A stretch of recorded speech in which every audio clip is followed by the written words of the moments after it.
This is part 4 of Rainbow Factory. So, here we go. Occasionally ducking under low-hanging wires or carefully stepping over steaming pipes.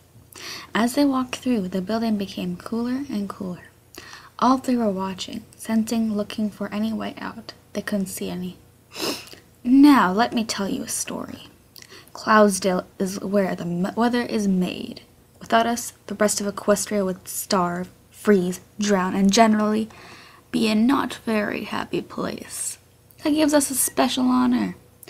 One that can't be tainted by incompetent fools like you. How could the world look up and trust us if Pegasi like you are flying around wearing the Cloudsdale name? No. We needed to do something with all of you. And we got a delicious idea one day over 1,000 years ago. There were some smart ponies back then, I'll say. You don't find too many of them these days. But I digress, haha. Here now, through these doors, quickly now, before more encouragement is applied. Dr. Atmosphere opened a heavy-looking door in a cramped corridor and offered a hoof inside. Scootaloo stared up at him. He glanced at a suited pony. Scootaloo and the others walked in as he laughed. Enjoy the rest of your pitiful life. And with that, he slammed the door closed. They all turned and looked at the big room they had been led to. It was fairly open and empty, almost like a theater room. At one end of the room, there was 6 square vats, each one nearly full with individual spectra. Above them was a peculiar-looking machine. From a central stack, 6 hoses broke off and led above each of the individual vats. At the top of the stack was a single opening, red with rust, despite the rest of the machine to be shiny and clean. Even further, that was a fairly complex-looking object, with chains and gears hanging off beams and pipes loosely.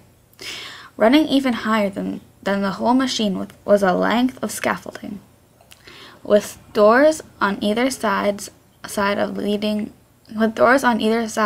out of the room. Down on the floor, a small collection of defeated and crying ponies sat, chatting quietly. Those suits there, those are from that other flight school across town, Aurora informed, sounding shocked. And those other ponies sitting over there. See, I remember a trip we went once with Levitating Acres Private School. I remember them from that trip. So this is where all the failure goes? Not deported, but forced to work forever?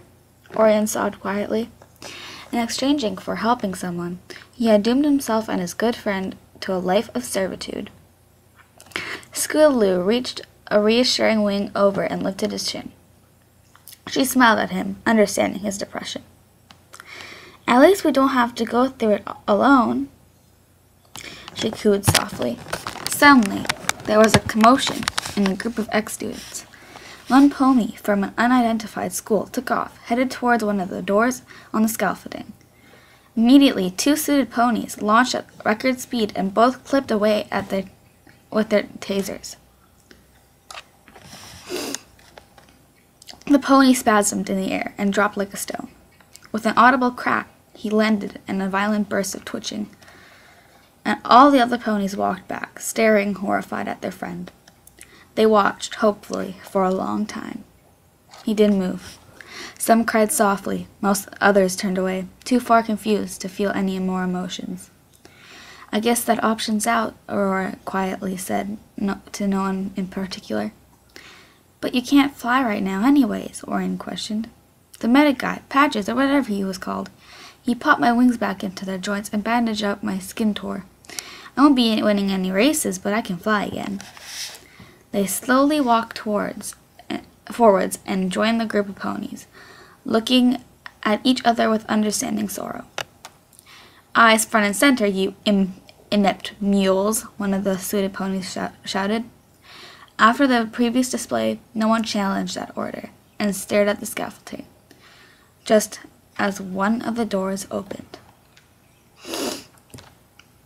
A few official-looking Pegasi walked in on the scaffolding and turned to look down on the group with disgust. One of them stood onto a small podium set up in the center and began to speak loudly and clearly. By now you have all determined that you are not going into exile. There is no deportation. There never was. You are in the factory. You will never leave the factory. And while you may be called useless, that's not entirely true. You're worthless to a flock as a pony, but you still have purpose. Purpose to all ponies in this land, far and wide. You get to help us make rainbows. Beautiful, magical rainbows. Doesn't that excite you? The mysterious announcer grinned ecstatically, taking in all the disgusted looks from every foal on the floor below him. I thought so, he chuckled. It is just an honor, you know. It leaves every pony entrusted with the task speechless too. Now, do we have any volunteers? Again, every pony glared with hate. One brave pony, a light pink one from Levitating Acres, walked forward a few steps and yelled, "How could you ever get away with this? How could Celestia or even Luna know about this and tolerate it? This is slavery. It's torture." I think you'll find it's more than that. A second official pony walked out the shadows and onto the podium. The pony was in a suit, masked. The first pony walked off the podium and allowed the second to talk. Skulu noticed that it was the rose-eyed pony from before. She watched more intently now. The voice was familiar. 1,000 years ago, when Celestia banned Luna from Equestria and sent her to the moon, she was charged with 3 tasks. She originally was in charge of raising the sun and showering the land with rainbows, but the moon being an additional task, she had to hand down the responsibility of rainbows. Celestia entrusted the Pegasi of Cloudsdale to make the rainbows for her.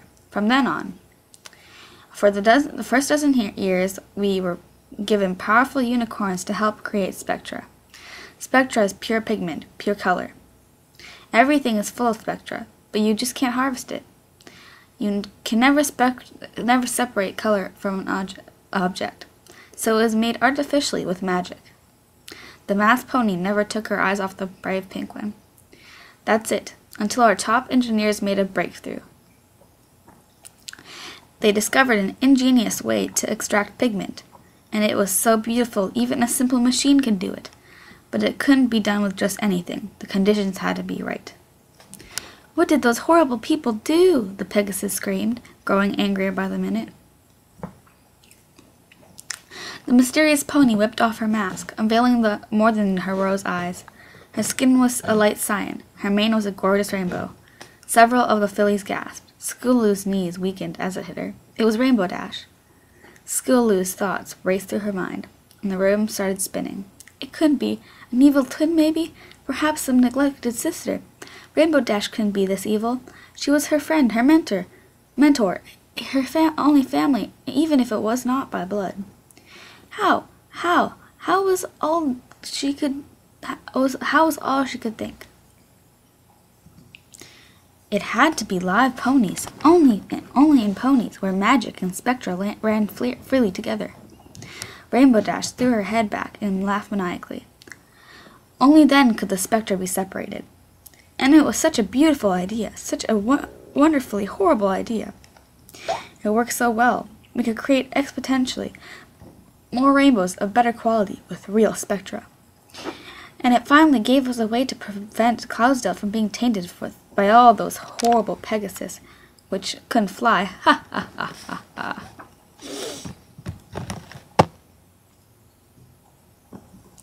Skulu couldn't take it. While all the other ponies were exclaiming in their disgust and fear, running and screaming from where they came in, backing off as suited ponies surrounded them and herded them back into the center of the floor, Skulu couldn't take it anymore. "I thought you loved me," she wailed, cutting Rainbow Dash's laughter short. "Huh?" She turned and noticed the amber-orange Pegasus. I thought you loved me. How could he do this to me? I thought you cared for me.